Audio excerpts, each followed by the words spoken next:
Welcome to God's Kingdom, where every story brings you closer to God. We're going to talk about a name that echoes through history, Abraham. For billions of people, his story isn't just an old tale. It's pretty much the blueprint for what it means to have faith. But before we get into the details, let me ask you this. What if someone told you to pack up and leave everything you know, your home, your family, your job, for a destination you've never even heard of? All you have to go on is a promise. That's the question right at the heart of Abraham's entire journey.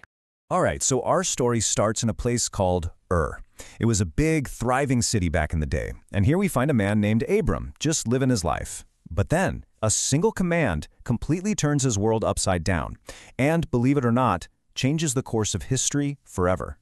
So this is what God tells him. And just think about how much uncertainty is packed into that sentence. It's not, hey, here's a map, go to this spot. No, it's go to the land that I will show you. That requires a massive amount of blind trust right from the get-go. But with this unbelievable command came an even more unbelievable promise. God tells Abraham three things. First, that he'll become the father of a great nation. Second, that he himself will be blessed.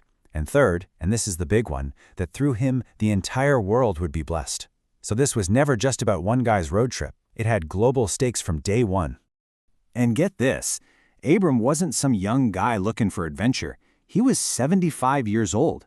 To just uproot your whole life at that age with your wife Sarai, well, that takes a kind of faith that's honestly a little hard to wrap your head around. So, Abram does it. He obeys and starts his journey. But this leads us to the biggest problem in his story. The whole great nation promise kind of depends on one thing: having kids. And for Abram, that seemed completely, utterly impossible. Yeah, this slide really lays it all out. On one side, you've got this huge cosmic promise of descendants, as many as the stars in the sky. And on the other side, the cold, hard facts: an old man, a wife who couldn't have children, and 0 kids. So you gotta ask, how on earth is this promise supposed to come true? But God just doubles down on the promise. He tells Abram to go outside and look at the night sky. He says, see those stars? Try to count them. You can't. That's how many descendants you're going to have. And in that moment, even though everything in his life screamed impossible, Abram chose to believe.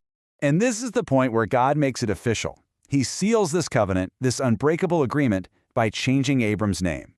Abram becomes Abraham, which literally means father of many nations.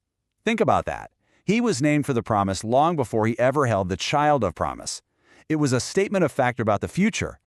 But believing was one thing, waiting was another. And man, did they have to wait. This wasn't some instant miracle. As you can see here, years, decades went by. Abraham and his wife, whose name was changed to Sarah, just kept on waiting. It wasn't until Abraham was 100 years old, a full 25 years after he first heard the promise, that Sarah gave birth to their son Isaac.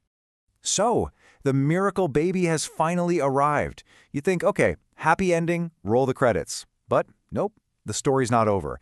Abraham's faith was about to be pushed to its absolute, most unimaginable limit. Can you even imagine hearing these words? After decades of waiting, God tells Abraham to take Isaac, the very fulfillment of the promise, the son he loves more than anything, and sacrifice him? It's a command that seems to go against everything God had ever promised him. It makes no sense.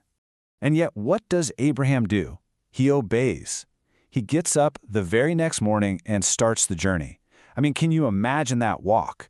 Every single step toward that mountain must have been complete agony. You can just feel the dread building with each stage of this terrible task. And then you get maybe the most heartbreaking moment in the whole story. Isaac, just a boy, innocently asks the one question that's just hanging in the air. He sees the wood for the fire, but he knows something's missing. Father, where is the lamb? Abraham's answer is just one of the most incredible statements of faith you'll ever hear. He says God himself will provide the lamb. Even in this moment, his darkest hour, with absolutely no logical reason to hope, he was still convinced God would come through.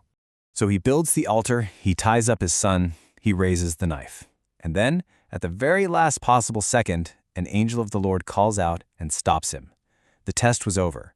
Abraham had proven his trust in God was total, that it was even bigger than his love for the son he had waited a lifetime for. And at that moment, Abraham looks over and sees a ram caught in a bush. God had provided a substitute, just like Abraham believed he would. And so Abraham named that mountain, "The Lord Will Provide," a landmark to remember this unbelievable moment of faith and rescue. This one act, this ultimate test of obedience, is what really cemented Abraham's legacy. It's the final, defining moment that earned him the title he's still known by today across Judaism, Christianity, and Islam, the Father of Faith. And because of that incredible faith, God didn't just renew his promise, he expanded it.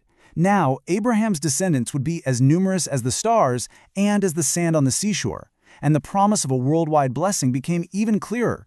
Through his family line, a Savior would one day come for all people. So, when you boil it all down, what's the big lesson from Abraham's life? It's this. Faith isn't about having all the answers. It's about trusting the one who made the promise, especially when you can't see the full picture. It's a lesson that started with one man's journey into the unknown and is still inspiring people thousands of years later. Thank you for watching our video. Like, share, and subscribe for more.